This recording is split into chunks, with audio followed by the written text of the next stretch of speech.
one. Hey yo, what's up? I'm Chef Vogue. Welcome to my IGTV channel. You are on Meet My People. What's up, yo? It's been a few days. I was not feeling so well. I was like super duper busy, and I apologize for not having videos for the past few days. But I'm back, and I'm gonna rock and roll.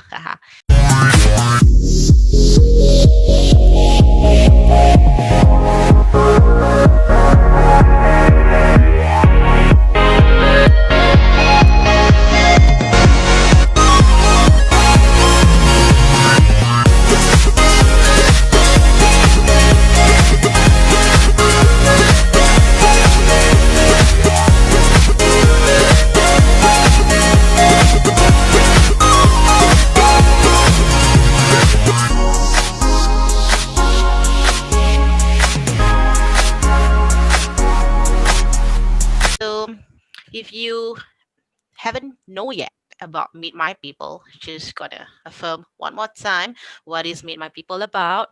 So basically, Meet My People always be a safe space to have a very casual to difficult yet is a necessary conversations. Yeah.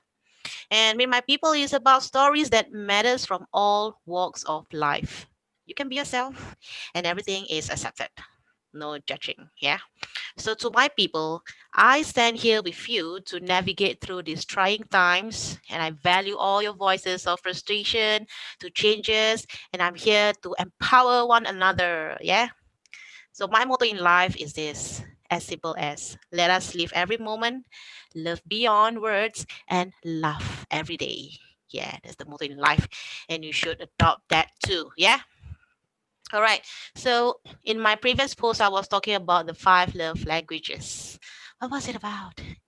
And this also reminds me of this one particular song. Mm. I'll try to sing. L is for the way you look at me. O is for the only one I see. V is very, very extraordinary. E is even more than one you adore than love. So you can give to you. Love is more than just a game for two. Louis mouth can make it. Please don't break it. Love was made for me and you. All right. Oh my God! If I'm gonna sing this, like it's gonna end with the whole day. Can just really sing karaoke about this song, love. So if you have heard about love, the five love languages is talking about how do you give and receive love. How? Because I think we always see the angle that love in a bigger picture, like what will be the future is, and everything is like I don't know, it's a big chunk of love, love matters. But if you're gonna zoom down to actually look into your partner, or the fact that love language is not only for your partner, it can be just anyone else. Okay, I'm gonna put that in more details uh in the next content. All right. All right. So talking about relationship, okay, there's one language at a time. I know we talk about language like what? My language Malay lor. My language, main language English, Malay, my own mother tongue. Yeah, you're right. But those are like your verbal language that you need to communicate to another person. But when we talk about having a partner or someone is considered your loved ones, we have another language for that, right? So lasting relationship like anything profile. Okay, take intentional commitments over time, but when you're just not on the same page, keeping your love alive can feel intimidating or even impossible. So in the five love languages by Dr. Gary Chapman, he actually presents a simple truth about relationship. So if you want your relationship grow better, okay, so that we could understand one another, and like everyone gives and receives more love or receive love differently, but with a little insight info or into these differences. And we can be confidently equipped to communicate love well.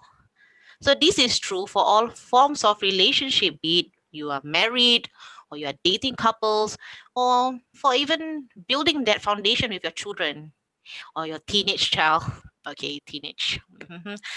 Or even friends and co-workers, or even long distance relationship, or for those who are brand new lovers, and for romance, for older and then the hills. So no matter who you are, there's a way for you to explore, on this. And you can actually simply go to, I would kind of promote this. I'm not being sponsored, but I'm just going to give you the link, right? Go to www.5lovelanguages. So five, number five, lovelanguages.com. Take the quiz and find out more about your kind of receiving and giving love to the other person. All right.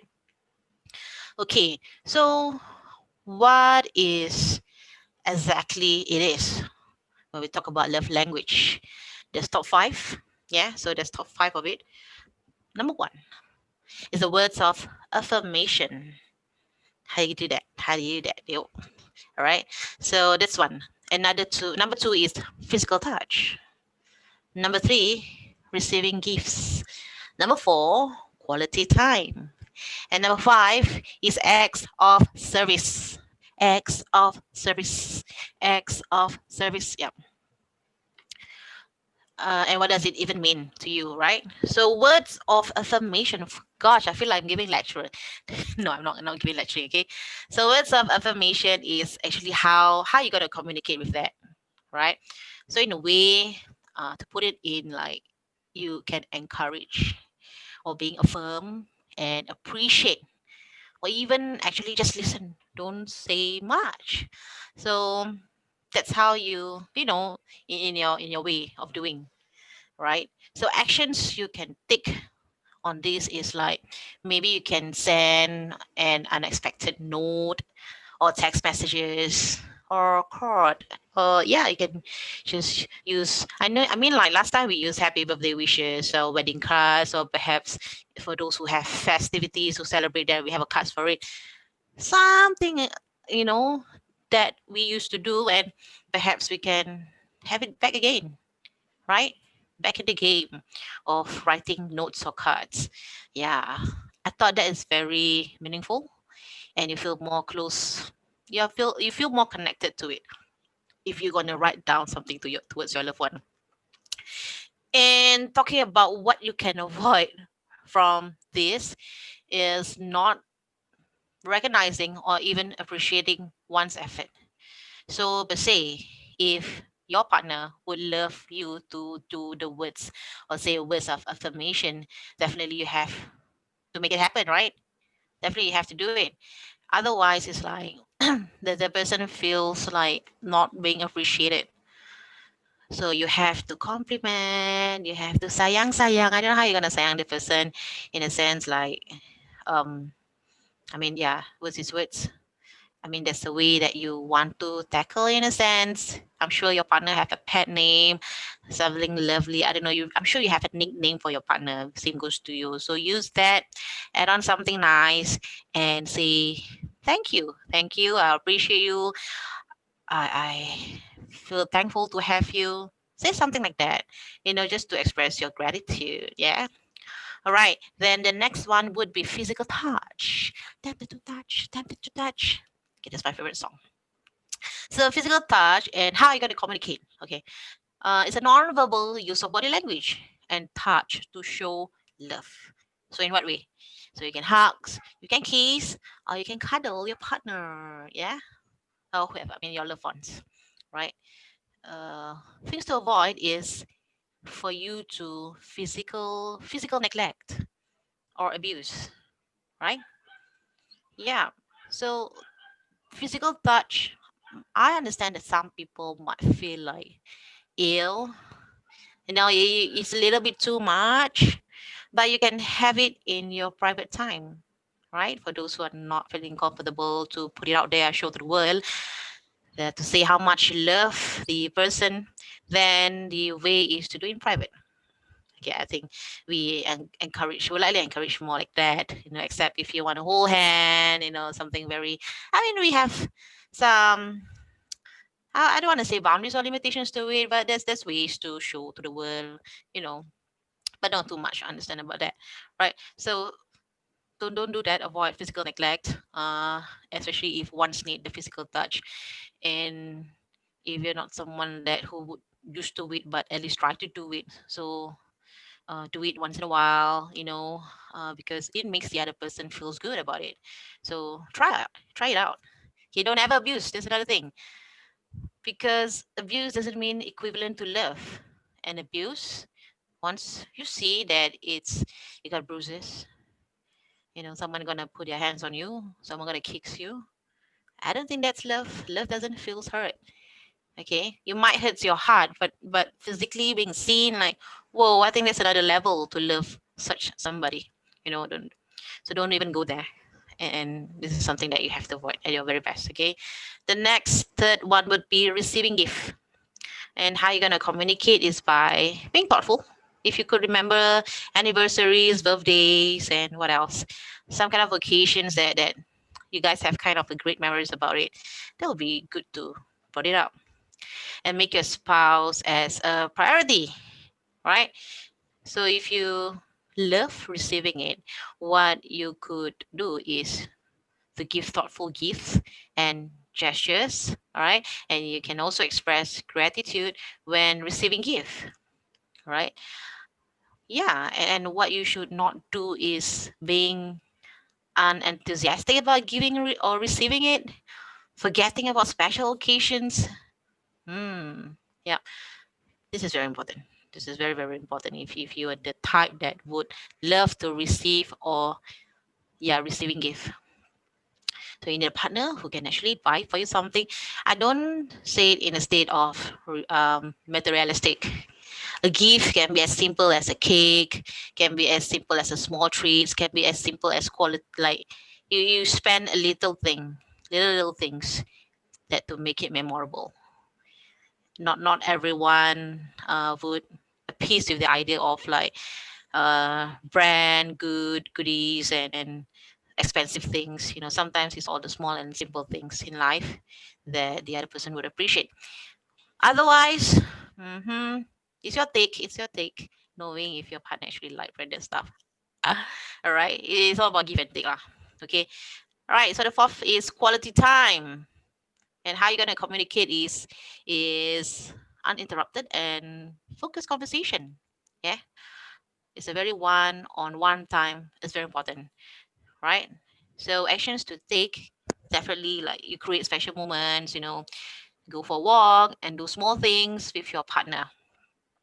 Quality time, and this is me. This is so me, quality time. Okay, this is my first. My second is physical touch. So talking about quality time, uh, definitely you need an undivided focus or attention, right? And when you have conversation, you just need an eye contact, you just need a listening ear, as well a response to some of your thoughts or opinions. And yeah, you just need someone to be at your side to listen and then have perhaps also quality time you can really go for. I mean, nowadays everyone's going for a nature walk or trails together. That's how you can actually make time with your partner. And yeah, the government is giving you $100 tourism for hotels and places of interest. Go ahead, use that $100 and spend the time out with your loved ones. Yeah, right. Always take chances and opportunity. You never know what's going to happen next, so take these chances to make time. Right. So things that you should avoid doing is distraction when spending time together, and long time without one-on-one time. So I think distractions is very destructive. Yeah. So as I mentioned, is undivided time. The time is for you. So if you the kind of like is super busy person, definitely. I mean, everyone's so busy making money or hustling, but you must remember that you have someone who are there waiting for you at home. Also, you have someone who loves you like forever. Um, you have to try to make time for your partner or whoever that you build that relationship is. and give that attention 110%. You have to put your phone aside, sit and listen, right? If you're out, enjoy, know the other distraction. So that would be the best way. And do not like let it be for some time, you know, as much as we are busy with our daily lives, especially amidst this pandemic, it's not easy for everyone to kind of like lay back because any chances, you don't want to miss any chances, like basically. And you try to keep up your best to with the lifestyles that you had or the way you live and still supporting your family all this while. So understood that, understand it, but there's always need a balance for everything. All right. Okay, so the last would be acts of service, the act of service. So how to communicate, let them know you are wanting to help, to lighten their mood, to lighten their right, to lighten their load. Okay, so I'm just gonna put an example at home, right? There's a lot of chores. What do you think I would think of? Like we have laundry to deal with. We have like the entire house to ensure cleanliness from dust, and we have to make sure that it smells nice. What else? Everything is organized. Make sure everything's like put in places. Otherwise, you just have to make time for it. And these house chores is requires sometimes it takes a day or two, for you to really complete the whole house, like house cleaning. So the only way for you to make it happen is to have a partner who would actually help you out with the house chores. Unless you actually deploy a maid or an assistant, but otherwise you need someone to help out. So if you have someone like that, actually it helps to unload everything. You feel at ease. You feel that you will likely appreciate your partner more because they have helped you. And yeah, and another part of it, perhaps making breakfast or dinner, cook simple thing. That is also sufficient, because this needed. Definitely, you need to eat, even during the day or night, and you have someone at home who can cook as well. That would be great, right? Aside from the chores, yeah. So I think that's the biggest help. But for those couples out there, I think there's a lot of things to learn, give and take. So when you're out, definitely what you have to think about where to go, what to do, how much budget aside. So if you have someone who is an event planner, definitely is like no brainer lah. This person can just work around for you and help you to plan the whole thing. But otherwise, you may need your partner help, right? If you can't even brainstorm an ideas on what to do, where to go, and at least you like set aside some budget about it, that would be very helpful. Yep. So think along the line. Sure they like it. That's when they get to play with you and bond with you. But to compare with couples, we all have differences. Even the elderly, there's a lot of things to consider, like different factors altogether. If you bring out the elderlies, uh, yeah. So that's pretty much about it. And things about acts of service that you need to avoid is uh, you're lacking of following through on small and large tasks. Yeah. So if you have some kind of agreement or something that you have make into a routine, and the best is to commit to it. Or if you feel like you can't do it at that point of time, you just have to tell your partner that maybe if he or she could help, you know. So sometimes it's also come back to your communication and be honest or truthful about it. It would help a lot rather than your feeling sucks on the day, you can't even do much. Especially for women, we have the moonful day, right? Or period day, and sometimes we just got a little bit more fatigue than per normal. So we need our partner help with the chores around or even cook. So yeah, it's really about give and take of what you can do best for one another. So definitely you have to compensate, right? Uh, Definitely when the time is needed, your partner need to rest more. Yeah, then you have to give in to that. Really, really. So let's come back to commitment. It's your dedication to how to make your love language works.